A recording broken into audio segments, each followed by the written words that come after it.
You know, Internet, sometimes love conquers all. Hey, I'm Chill Chaos, and welcome. Welcome to Stand Up, damn it, stand up. Put on your funny hat and follow me as we continue the Katawa Shoujo adventure. I don't have anything clever to say. I kind of have a headache, but I must do this. The show must go on. As they said in Karazhan, the show must go on! And then they summoned all the bad stuff and they killed everyone. But you know what? I don't kill people. Alright? Guns kill people. Chill Chaos doesn't kill people. Chill Chaos may wield guns, but Chill Chaos doesn't kill people. So if you remember, we are continuing onwards. We are going after Emmy, who may be anal. And then we will see what happens after. What the hell was that noise? What the fuck was that? Oh, just a antivirus running in the background. Had to do its job. Just blooped. But no, I'm Chill Chaos, and we're continuing on our Katawa Shoujo adventure with Emmy No Legs coming to show us what it means to truly have a heart and be passionate about what you do. Because it doesn't matter if you have no legs. If you're a hero, well then you're a hero regardless. You know, we follow our passions. So you're passionate about running, and Rin's passionate about art. Is that it? You know, because last time we were saying, you know, we were making the connection between the two people that they complement each other because they do what they aren't supposed to do. Like, technically, I'm not supposed to be a doctor, all right? So I'm not, you know, supposed to operate on people. But I do it anyway because I want to go against society. That's what I do. And medical lawsuit malpractice. Come on. It doesn't really happen that often. Like, one out of every two people. Like, sometimes. You know, so you're passionate about art. Well, sort of. Let me think. Well, Rin explained it to me once, but I don't know how much of it I followed. Not surprising. I think any explanation from Rin would probably confuse anyone. Not true. Okay, that's a lie. Well, because she's a downer, man. I'm all about the upbeat life. You know, you want to go outside, you want to go sun tanning, and you want to get like a golden bronze tan. Yeah, you get the golden bronze tan. Don't go outside and like, well, I'm going to get brown and like fried. And because then when you go outside, you're going to get brown and fried. Positive attitude is a great way, and as Leonardo DiCaprio once said, or, you know, Cobb in Inception, he feels positive emotions trump negative emotions every single goddamn time. So we go out there and we say good things are gonna happen, not this floozy bullshit. She says we both chase after an extreme. Like, she's always trying to find a new way to show a particular feeling or something. And I run because of the feeling I get from it. And since we don't allow ourselves to be slowed down by anything, we make a connection based on that. That got really deep and sentimental. What do you mean slowed down by anything? It wouldn't have to do with the fact that you have no legs. I mean, does that slow you down? Because you're pretty fast. I mean, you lapped me like twice, and I was impressive. I cried last night to sleep. I did things with my tears that I probably shouldn't have. It was used as a lubricant. I know. I'm sorry. Emmy looks surprised and points to her legs. Well, yeah, no, obviously. You know, because I'm a runner, and Rin's a painter even without arms. So we respect each other's determination. You're a goddamn hero, Emmy. And that's why we hang out. I'd vote for you for president, I think. Oh, she's like, aw, she doesn't really know anything. And you're just like, well, fine, I accept you for who you are. Let's be friends. Well, I'm not sure that made any sense to me because you're an idiot, Sal. That made perfect sense. But for Emmy's sheepish expression, she's not sure about it either. Honestly, it's not something I think about much. I wouldn't either. We just get along. I think that's all that really matters. Good. You know what? She's evil, you're nice and sweet. Perfect. You compliment each other to get like a neutral person. I suppose she's got a point there. Another question strikes me though, and since I've got nothing better to do, I ask it. So, what got you into the leg, feet, move, body part, limb, running? What got you into running anyway? That. Oh, I've been running since I was really little, and my dad was a runner, and so as soon as I could walk, he started teaching me how to run. It was our father-daughter thing, you know? Yeah, no, I have father-son thing all the time. We played baseball. I mean, we eat dinner together sometimes, and you know, and that, yeah, father-son, got it, really good. It's like our own mutual hobby. Shot across their face, and I'm shocked to see her looking sad. Oh no, don't tell me what I think she's gonna tell me. No, did something happen between them? I don't have a lot of time left. Sorry, but I've got a few more laps, and before I go see the nurse. She runs off around the track, her hair streaming in the wind. Seems to me she's going a lot faster than she was this morning. As she rounds the track, I catch a glimpse of her face. It's much the same as it was this morning, but her eyes seem to have taken on a harder edge. I guess she's right. I don't really know much about her. I watch her for a little while and then stand up to head back to my room. Hey! She spots me leaving and waves to catch my attention. Don't forget, same time tomorrow, got it? Got it. I'll be here. I have really nothing else to do, and apparently you'll just hunt me down and run me over. So, I got it. I headed back to my room. Homework beckons, or beacons, but I prefer beckons. Yeah, it's really dark. Holy shit, Sal, you need some lights in your room. No, but I really... That's sad, man. I think I know what happened, alright? Her father probably worked for, like, a meat packing thing and, like, chopping up meat to send out, like, cows and stuff. And she probably visited her, or she probably visited him on, like, Bring Your Daughter to Work Day. And when she went there was, like, a freak accident. And the saw, the belt grinder, it just went exploding and took off her father's head. And then it took off her legs. And that's why... Well, that's why she doesn't have any legs. And that's why she doesn't want to talk about her father. And she's running in his honor. Yeah, I know. It's a horrible fucking story, but it's the facts, man. That's the truth. You accept the truth, and then you move on. Because once the truth is accepted, then you can grieve and get past it. I know. I'm Chill Chaos. The truth is all around us. I can't sleep. Fuck, man. Too much melodrama, too much emotion. My body's tired, but my mind is kept awake, staring at the ceiling in the hollow darkness of my room.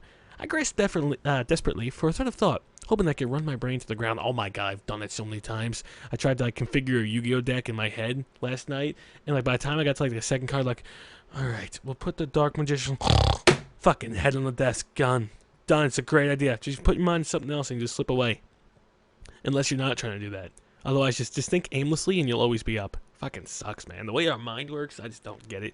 You know what? I wish there was a time where we could just literally walk outside and go to a grocery store and just pretend like we're just sitting there on a bench with our mind just aimlessly wandering around, and people would come up to us and they would ask us, like, all different sorts of questions, but we'd be so adrift that we wouldn't even have an answer for them. We'd just kind of just be there, like a shell of a body. I've done it before. Like, I've zoned out, but I wish, like, we can go to a public place and, like, auto zone out and, like, film it too, because I just want to get people's reactions as they see me, like, auto zoned out. I wonder if I drool on myself.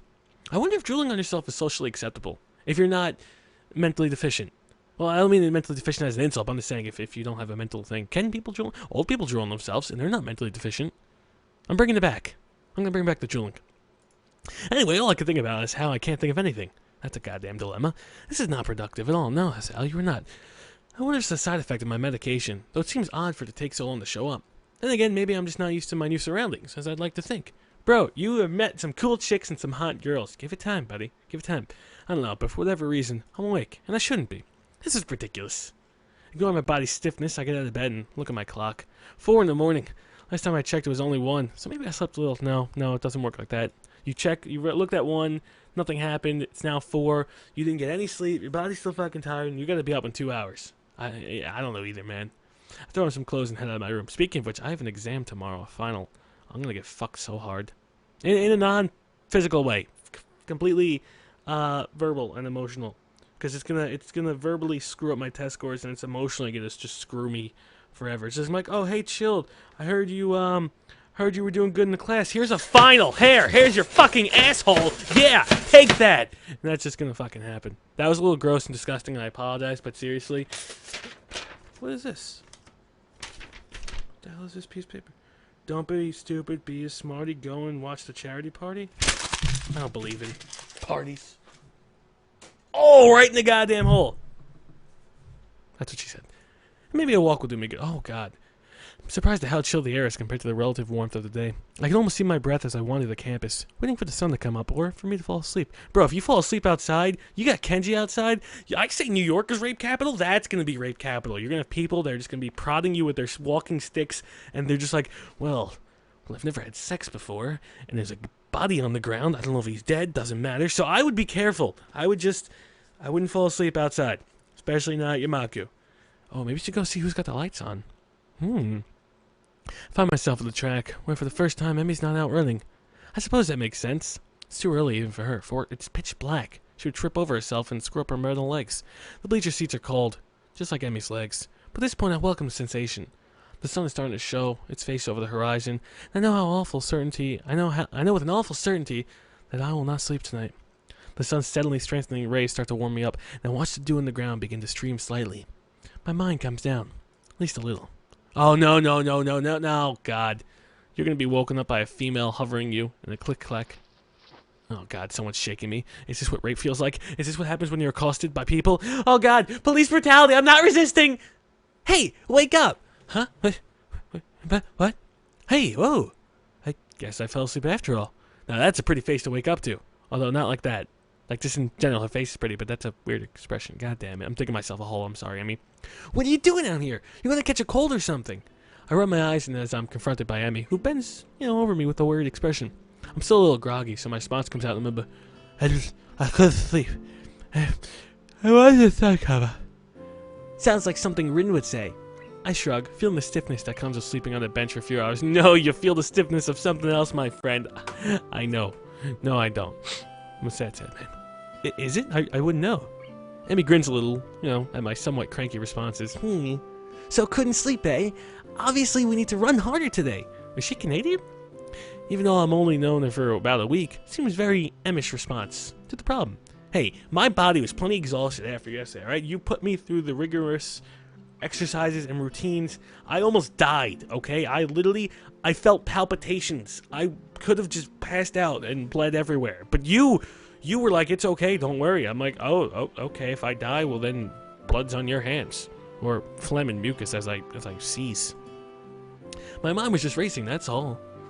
I don't see the difference. If you run hard enough, your brain will get tired too. No, that's silly. I mean, that's a stupid thing to say.